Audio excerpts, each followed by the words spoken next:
Olá, hoje é terça-feira, 8 de julho de 2025 e estamos começando a nossa primeira edição do dia. E hoje a gente vai mergulhar numa controvérsia que, olha, agitou bastante o mundo da música e da política recentemente. O Festival de Glastonbury de 2025. Isso mesmo, virou palco de um debate bem intenso sobre liberdade de expressão, né? Exato. E, mais especificamente, sobre manifestações pró-Palestina e uma possível repressão seletiva. É disso que vamos tratar nesta edição. Sim, o foco aqui é tentar entender essa dinâmica toda. Como que as apresentações de alguns artistas, tipo o duo punk Bob Vylan e a banda irlandesa Kneecap, Sim. como que elas geraram reações tão fortes, sabe? Tanto do público quanto das instituições. E aí levanta aquela questão, né? Onde que fica a fronteira da arte nesses contextos geopolíticos tão tensos? Para quem talvez não tenha acompanhado tão de perto, o que foi que aconteceu exatamente lá em Glastonbury? O show do Bob Vylan, especificamente, foi muito politizado, certo? Muito. Bandeiras da Palestina aparecendo na multidão. E aí um dos vocalistas, ele disse algo como: às vezes a violência é a única maneira de ser ouvido. Falando de Gaza. Pesado. E teve mais, né?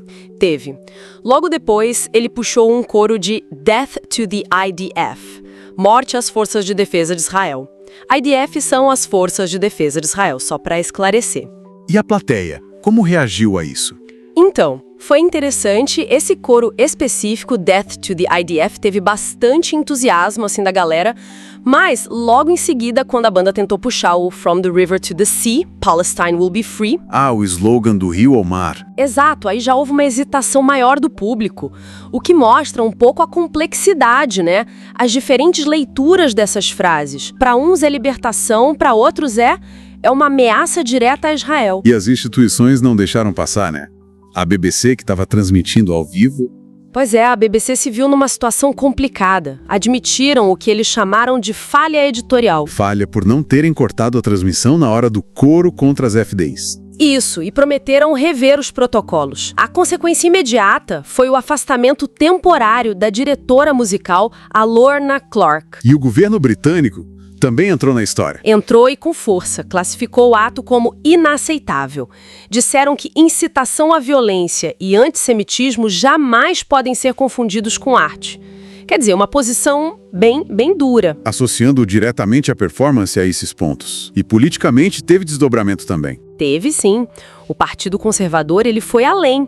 Pediu que os vistos dos músicos para uma turnê nos Estados Unidos fossem cancelados. E foram. Os Estados Unidos revogaram os vistos, impediu a turnê deles lá. E olha, até o Partido Trabalhista, do outro lado, condenou as falas. Se distanciou um pouco daquela defesa mais ampla da liberdade de expressão nesse caso específico. E é justamente aqui que a coisa fica mais complexa, né? Essa questão do tratamento desigual que algumas fontes apontam. Exatamente. Esse é o ponto central que as fontes que a gente consultou exploram. O contraste é grande.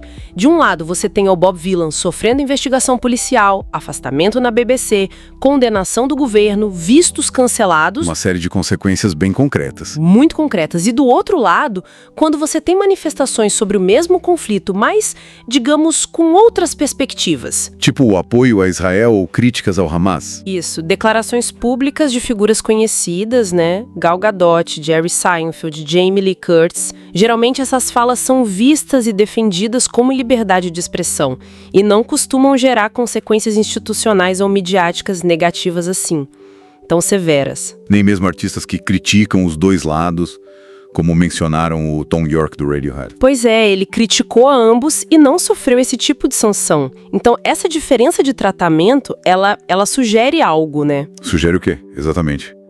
Com base no material que a gente tem. Bom, sugere que talvez exista uma estrutura meio que implícita, mas que funciona na prática, onde narrativas que apoiam a causa palestina ou que criticam as ações de Israel de forma mais contundente... Elas enfrentam um filtro maior? Um escrutínio mais pesado. Um escrutínio e, potencialmente, um silenciamento muito maior. Parece que críticas ao Hamas ou apoio a Israel circulam com mais facilidade, né, no espaço público, na mídia. enquanto discursos pró-Palestina, mesmo os que não incitam violência de forma explícita, podem ser rapidamente rotulados e neutralizados pelas instituições. Entendi. Então, o que a gente viu em Glastonbury acaba sendo um reflexo de algo maior, né? Não é só sobre uma banda, um festival. De forma alguma. Espelha uma atenção bem mais ampla sobre quais vozes têm permissão para falar, quais críticas são aceitáveis no debate público e artístico, principalmente quando o assunto é o conflito Israel-Palestino. E fica a pergunta, né? Como que espaços culturais, como Glastonbury, deveriam lidar com isso? Como equilibrar a liberdade artística, que é fundamental, com a responsabilidade sobre discursos que tocam em feridas tão abertas, conflitos tão polarizados? É, a grande questão, né? Onde que a gente traça a linha entre o protesto, a crítica forte e a incitação que ultrapassa limites? Essa pergunta fica ecoando depois desse episódio todo.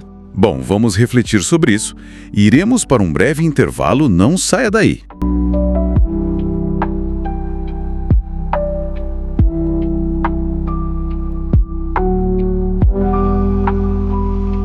Olá, estamos de volta. Nessa parte da nossa edição sobre Glastonbury, a gente vai olhar para além dos acontecimentos em si, né? Mergulhar nas camadas mais críticas, digamos assim. O foco agora muda um pouco. Vamos para essa distinção complexa, né? Entre antisionismo e antissemitismo. E também para os relatos de participantes judeus lá no festival. Exato. E o papel das instituições, tipo culturais, governamentais, e o peso das definições, né, das leis, e como parece que certas dores ficam mais visíveis que outras. Justamente. É fundamental, eu acho, abordar essa diferença. Uma coisa é criticar as políticas de Israel ou o sionismo como um projeto nacionalista, certo? Certo. Outra coisa bem diferente é o preconceito contra judeus. O antissemitismo. Assim, muitos pesquisadores apontam essa distinção. Mas na prática não é tão simples, pelo visto. Não é, porque algumas instituições, até governos, ao adotarem certas definições como aquela da IHR... Ah, sim, a da Aliança Internacional para a Memória do Holocausto. Isso, elas acabam tendendo a equiparar quase qualquer crítica mais forte a Israel, qualquer forma de antisionismo ao antissemitismo. E isso funciona como tipo um jeito de invalidar a crítica? Mesmo quando ela é baseada em direitos humanos? Pode funcionar, sim. É um mecanismo para deslegitimar essas críticas. As fontes que a gente consultou apontam para isso. Entendi. E essa tensão toda, ela se refletiu lá em Glastonbury. Como foi a experiência para alguns participantes judeus, segundo os relatos que saíram? Olha, os relatos que a imprensa britânica trouxe e que estão nas nossas fontes descrevem um sentimento, assim, de medo. Sabe? Medo? Um receio de exibir símbolos religiosos tipo a Estrela de Davi, uma percepção de um ambiente hostil, o que é um baque, né? Considerando o histórico de tolerância do festival. Nossa. Mencionaram até um ambiente de acolhimento que eles criaram entre si. Quase um refúgio simbólico lá dentro. Que forte isso! E teve também uma sensação de solidariedade seletiva. As fontes mencionam isso, né? Mencionam. Foi um ponto levantado, sim. A percepção, para alguns, era que enquanto a dor palestina ganhava muita visibilidade, e com razão, claro, Sim, claro. o sofrimento israelense mais recente, como o que aconteceu no Festival Nova, em outubro de 2023, parecia esquecido, ou invisibilizado mesmo por parte do público e até dos artistas ali. Como se uma dor meio que apagasse a outra na percepção de alguns. Exatamente. Uma seletividade na empatia, talvez. E falando nisso, como as instituições, a BBC, o próprio festival, o governo britânico, como eles lidaram com essa situação toda? As fontes falam sobre isso? Falam. E a percepção geral que emerge das fontes é que faltou preparo para lidar com a complexidade disso tudo, sabe? Tipo, foram pegos de surpresa? Parece sim. Os protocolos meio que falharam. E o foco acabou caindo muito na repressão aos artistas, em controlar as manifestações, sem uma análise mais profunda das condições que levaram aquilo. Entendi. E isso bate na questão da liberdade de expressão, eu imagino. Diretamente. Organizações importantes como a Anistia Internacional, a Human Rights Watch, elas já classificaram o regime israelense nos territórios ocupados usando termos muito duros, como apartheid.